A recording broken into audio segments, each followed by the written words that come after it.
gente, sei que é bem estranho eu aparecer aqui, geralmente eu não apareço assim em vídeo, né, falando nada, nem sobre o meu trabalho, muito menos sobre a minha vida pessoal. Mas eu me senti incomodada esses dias em eu fazer esse vídeo para esclarecer algumas coisas, né. Eu acredito que pelo que eu passei, pelo que eu estou passando, algumas outras mulheres também já passaram, mas por vergonha ou medo, né, elas se calam. Eu já tentei fazer esse vídeo por várias vezes e não consegui, mas tudo tem um tempo, né? A palavra do Senhor fala que há tempo para todas as coisas. E muitas vezes nós somos meio que hipócritas quando nós aceitamos as bênçãos do Senhor, né? E quando o Senhor ele diz não é muito difícil, às vezes nós temos que aceitar o não de Deus. É doloroso, é difícil, não é fácil.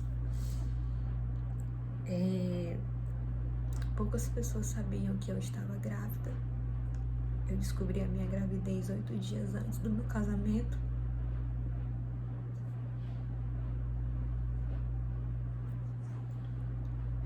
Eu fiz uma surpresa para minha família e para o meu esposo no dia do casamento, mas eu pedi para que ninguém contasse nada porque eu queria primeiro fazer os exames, tudo certinho, iniciar o pré-natal, que nem eu tinha feito.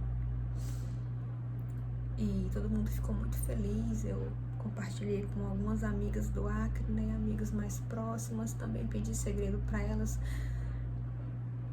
E chegou o dia de eu fazer a primeira ultrassom. Eu estava no meu trabalho e tinha agendado a ultrassom, no período da tarde eu fui. Quando o médico me examinou, ele falou para mim que tinha gerado apenas o saco gestacional no meu útero, né? E eu, sem entender muita coisa, inexperiente, eu perguntei para ele o que significava. E aí ele pediu para eu retornar com 8 dias para fazer outra ultrassom. Eu lembro que esse dia que ele falou isso, eu voltei para casa e fiquei muito angustiada, porque a minha barriga já havia crescido, né? Já tinha começado a coçar, o meu seio já estavam meio inchados. Eu ainda estou um pouco inchada. Todos os sintomas de gravidez, a única coisa que eu não senti foi muito enjoo, né?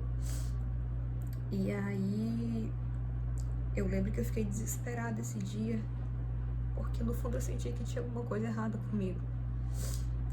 Eu voltei no mesmo dia com a minha médica e falei para ela o que tinha acontecido, mostrei os exames e ela pediu para eu ter paciência, que eu não voltasse com 8 dias, que eu esperasse mais. E eu lembro que ela falou assim: fica calma, o seu bebê é muito pequeno para aparecer no ultrassom.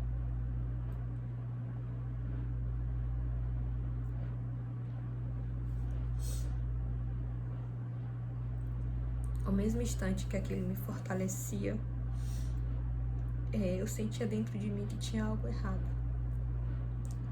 Com 14 dias eu voltei para fazer a ultrassom. Eu acho que foi 14, não lembro exatamente, mas foi bem mais do que 8 dias. Eu voltei e o médico mais uma vez falou que não tinha bebê. E eu mais uma vez, sem entender o processo da gravidez,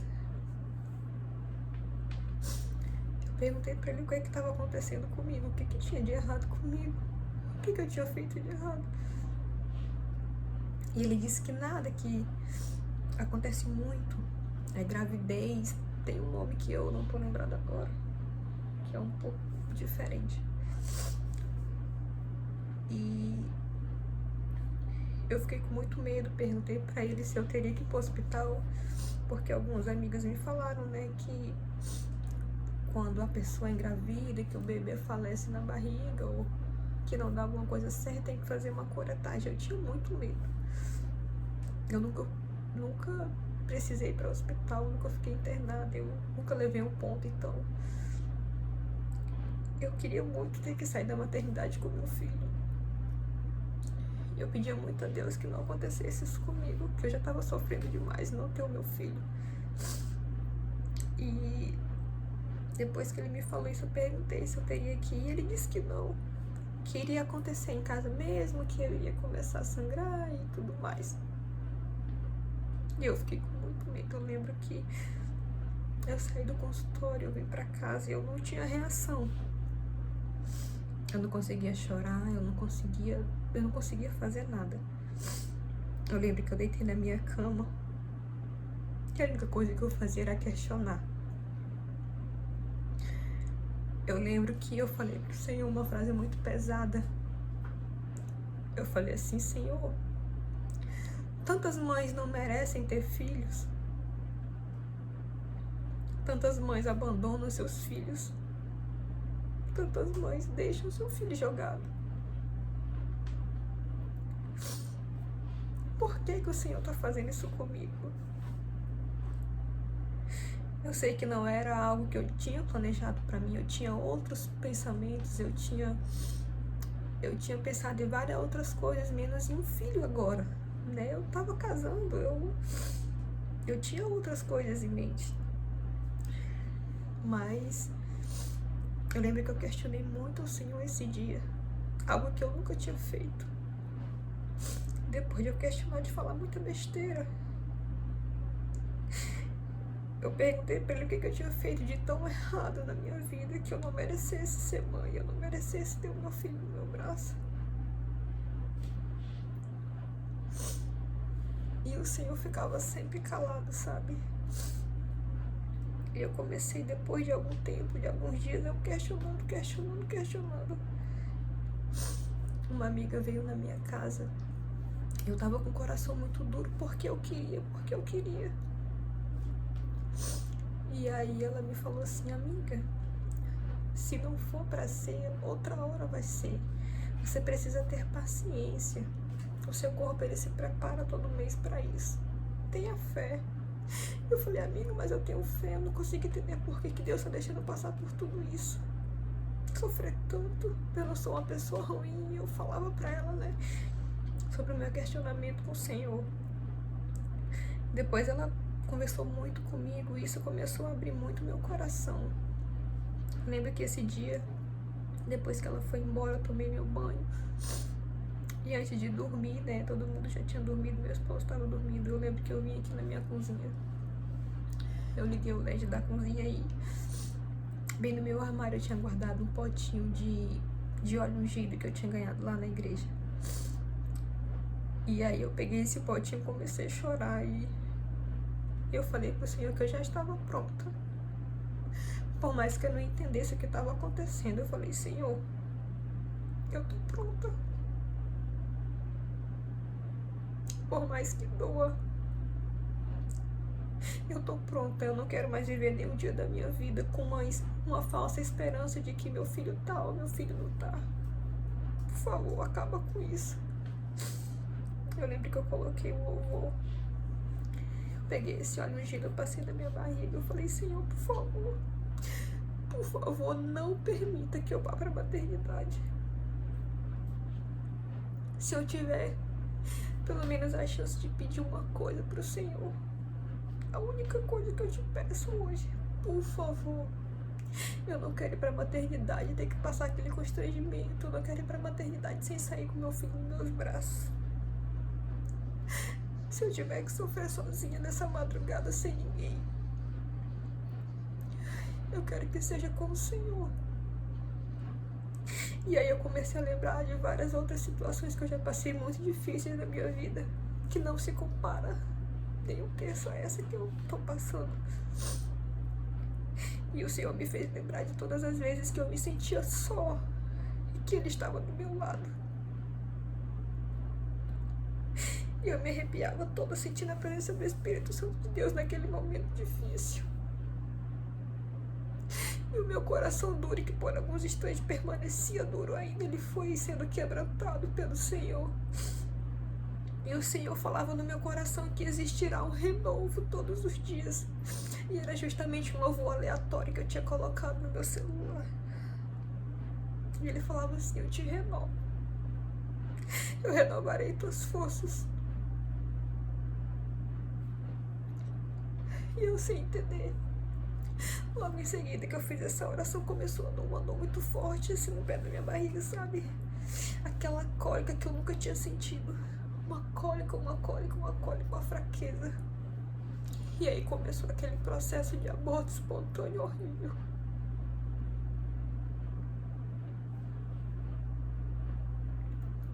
Ao mesmo instante que eu sentia aquela dor, eu sentia que o Senhor estava comigo.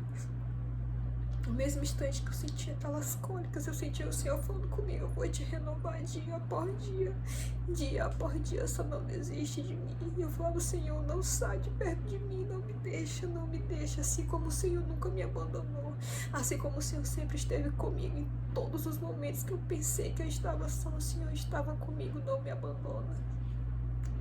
E eu passei por esse momento difícil.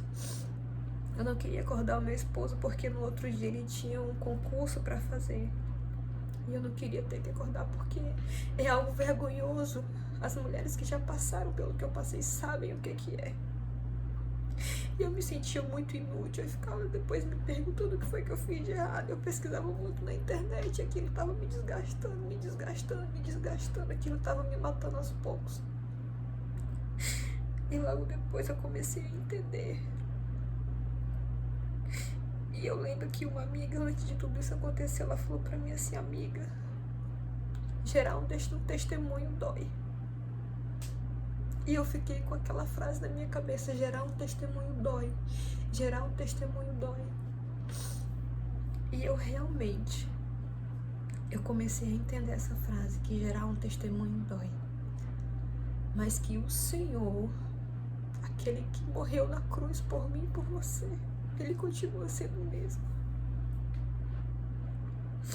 E eu comecei a lembrar de tudo que o Senhor já me deu, de tudo que Ele me proporcionou a viver, coisas que eu jamais imaginaria. E às vezes é difícil a gente ouvir não do Senhor. É difícil ter que passar pelo processo, é doloroso. Você se sente só. Por mais que você esteja cercado de várias pessoas, você se sente só. É porque é um processo.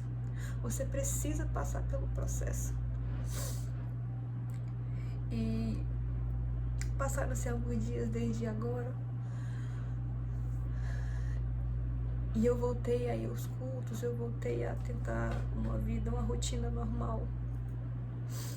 Mas eu queria dizer pra você que talvez você tenha passado por alguma situação parecida com essa. Ou talvez você perdeu alguém que você ama muito e você ainda sente aquele vazio dentro de você, aquela coisa que nunca acaba, sabe? Mas o Senhor, Ele sabe de todas as coisas. Há tempo pra tudo. Há tempo pra tudo. Há tempo de sorrir, há tempo de chorar. Mas eu sei que o Senhor, Ele está preparando tudo. O Senhor, Ele está no controle de tudo.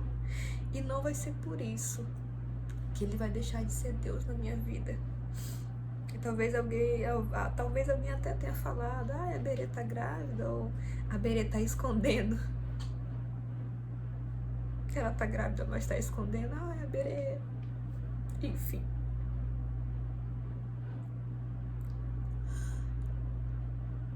Eu sei que pode até doer, mas que o Senhor, Ele tem o refrigério para a dor que a gente tá passando no momento. O Senhor, Ele tem o refrigério, Ele tem o escape.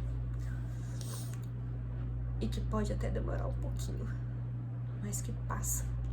Que Deus te abençoe.